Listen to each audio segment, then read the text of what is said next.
Tu Diep was stunned. The truth struck her like a sudden storm. Behind the change in Father James's hardened heart was Mrs. Huen. The woman no one expected had quietly stepped into his silence, softening years of fear, pride, and regret. In that moment, Tu Diep realized that even the coldest hearts can be moved, not by force, but by understanding and patience. What seemed impossible before was finally beginning to change, and with it, the fate of their family. Tu Diep never imagined that a single name could make her heart stumble the way it did that afternoon. The sky was dull, neither bright nor dark, the kind of sky that mirrored a restless mind.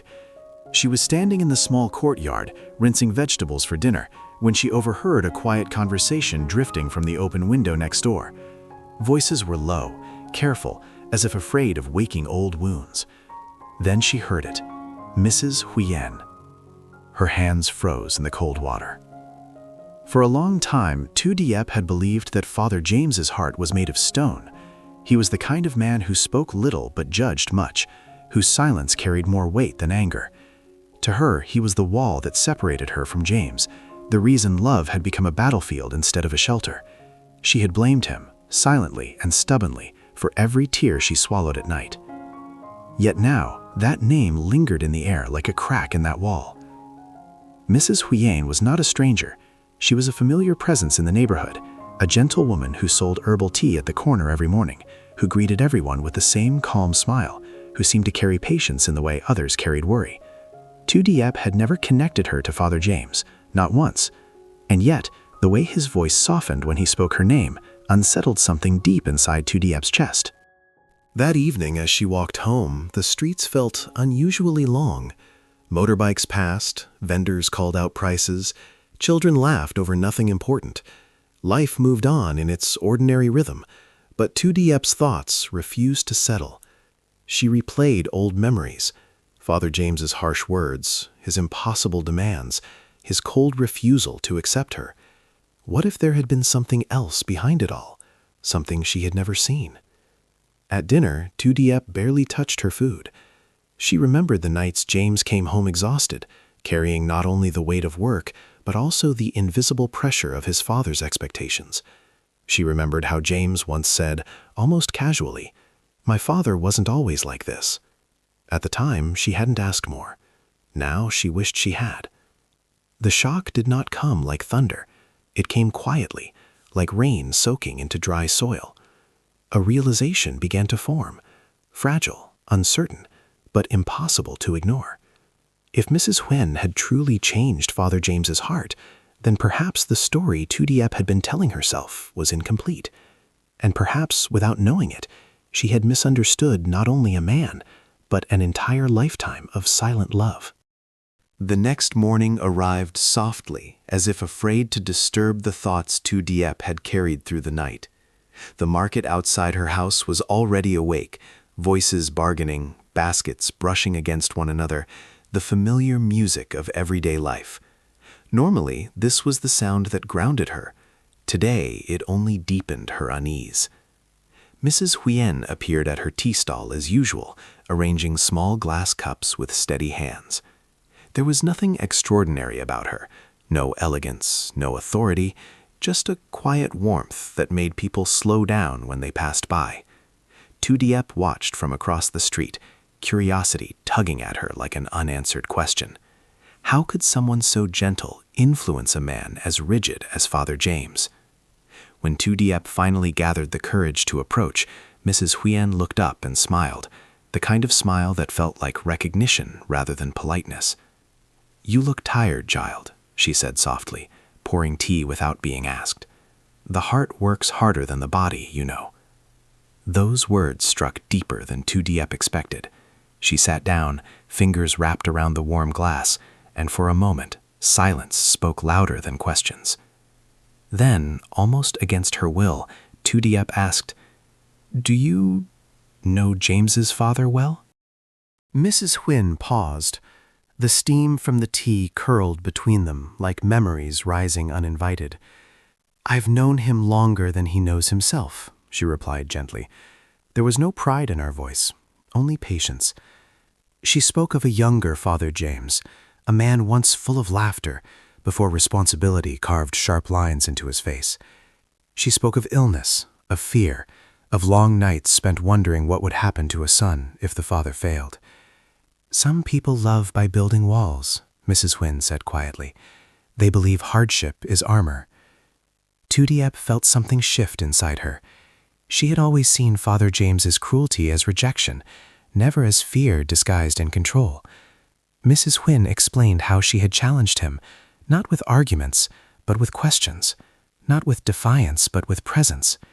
She reminded him that strength without warmth becomes loneliness, and protection without trust becomes a prison.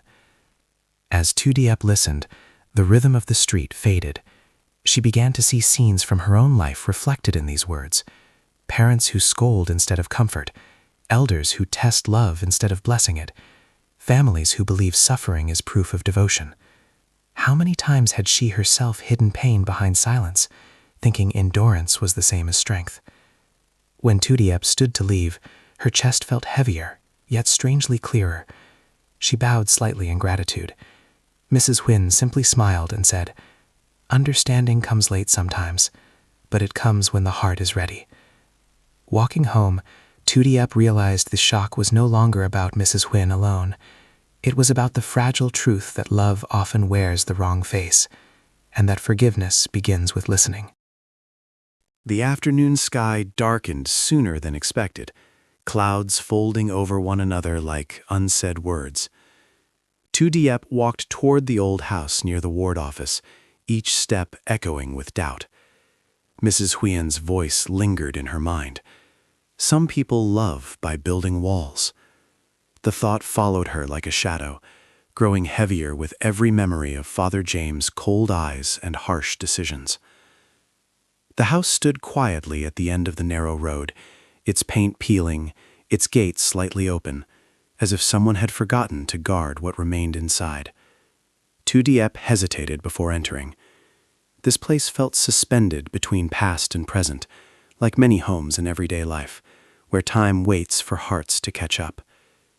Inside, Father James sat alone at a wooden table. The man who once filled rooms with authority now looked smaller, his shoulders bent, his breathing uneven. For a brief moment, Diep almost turned back. Pity frightened her more than anger ever had. He looked up when he sensed her presence. Surprise flickered across his face, quickly masked by habit. "You came," he said. Not quite a question, not quite a welcome. Diep nodded. Silence stretched between them, thick and awkward, the way it often does in families where too much has been left unsaid. Outside, a motorbike passed. A child laughed somewhere nearby, life continuing, indifferent to their fragile moment. "I heard you've been ill," Diep finally said. Her voice trembled despite her effort. "Mrs. Huyen told me some things." At the mention of that name, Father James's eyes softened, just for a second. He exhaled slowly, as though releasing a burden he had carried alone for years. "She always speaks too gently," he murmured, "but she sees too clearly." He did not apologize. Instead, he spoke of fear, raw and unpolished, of watching his son grow in a world he could not control, of believing that if James learned to endure pain, he would survive anything. "I thought love had to be harsh to be strong," he admitted, staring at his hands. "I was wrong, but I was afraid to be gentle." Diep listened, her heart rising and falling like the tide. She saw in him not a tyrant, but a man shaped by worry, the kind of worry many parents carry silently while demanding strength from their children. How many fathers in everyday life mistake control for care? How many mothers stay silent, hoping time will heal what words cannot? When James arrived later that evening, the room shifted again. He froze at the doorway, caught between resentment and longing. Father and son looked at each other, years of misunderstanding standing between them like an invisible wall. No embrace came, not yet. But Father James stood slowly, his voice unsteady. "I don't know how to make this right," he said, "but I want to try." In that fragile confession, Diep felt the weight of generations begin, just barely, to loosen. Evening arrived without ceremony, the kind that slips quietly into ordinary homes, carrying the smell of cooked rice and the distant sound of televisions murmuring half-heard stories. Inside the old house, the lights were dim, but something unseen had begun to brighten. It was not forgiveness yet, only the fragile beginning of understanding. James remained standing near the door, unsure whether to step forward or retreat. Years of endurance had taught him how to withstand storms, but not how to accept a fragile truth. Diep felt the tension beside him, the way everyday life often holds families together in silence rather than words. She reached for his hand, not tightly, just enough to remind him he was not alone. Father James watched them, his eyes heavy with regret. For the first time, he saw clearly what his rigid love had nearly destroyed. "I thought separation would make you stronger," he said slowly, each word costing him effort. "I never imagined it would teach you loneliness instead." Outside, rain began to fall, soft at first, then steadier, tapping against the roof like a patient reminder. In many homes, rain brings memories. Arguments paused, confessions delayed, hearts softened. Here, it gave Father James the courage he had avoided for years. "I don't ask for forgiveness tonight," he continued, "only for a chance to walk beside you, even if I must learn from the beginning." James swallowed hard. His defenses, so carefully built over time, trembled. He stepped forward, not with anger, not with triumph, but with exhaustion. "I didn't need to be tested like an enemy," he said quietly. "I needed to know you believed in me." Those words broke what remained of Father James's restraint. His hands shook as he opened his arms, hesitant, uncertain, an unfamiliar gesture from a man who had ruled through distance. For a breathless second, no one moved. Then James stepped into that embrace. It was brief, awkward, imperfect, yet within it lived years of unspoken longing. Diep turned away, tears blurring her vision, understanding at last that some wounds do not heal loudly, they soften slowly, like rain soaking into dry soil. Later, as they prepared to leave, Father James walked them to the gate. The street lights flickered on, casting long shadows that no longer felt threatening. "Take care of each other," he said simply. There was no command in his voice now, only hope.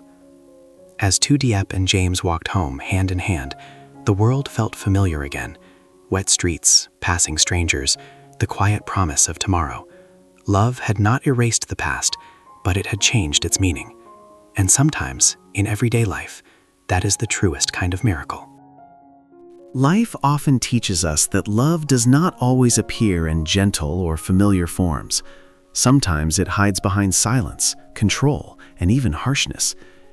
Many parents believe that by creating obstacles, they are preparing their children for a world full of uncertainty. Yet, what they forget is that strength is not built by fear alone. It is nurtured by trust, understanding, and emotional presence. The story of James, Diep, and Father James reminds us that intentions and actions can carry very different meanings. A father's love, when expressed through pressure and separation, can easily be misunderstood as cruelty. In everyday life, we often judge others by what they do, not by what they fear losing. Father James feared his son's weakness, his failure, and his loneliness in a world that can be unforgiving. But by trying to protect James from pain, he became the source of that pain himself. Another important lesson is the quiet strength of empathy. Diep's choice was not driven by pride or resentment, but by compassion. She understood the depth of a parent's love because she herself had grown up without it. Her willingness to step back, to endure loss for the sake of another's family bond, reflects a rare kind of maturity, one that values long-term peace over short-term happiness.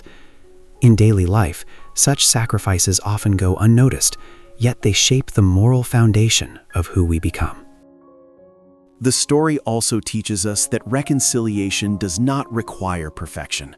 Healing begins when people choose honesty over silence. Father James did not immediately fix his mistakes, nor did James instantly forgive him. But a single conversation, an honest admission, and a hesitant embrace opened the path forward. In real life, we wait too long for the right moment to speak, forgetting that time itself can become our greatest regret. Ultimately, this story reminds us that love must be expressed, not tested. True strength comes from being supported, not isolated. And while misunderstandings may last for years, it only takes courage, humility, and compassion to begin again.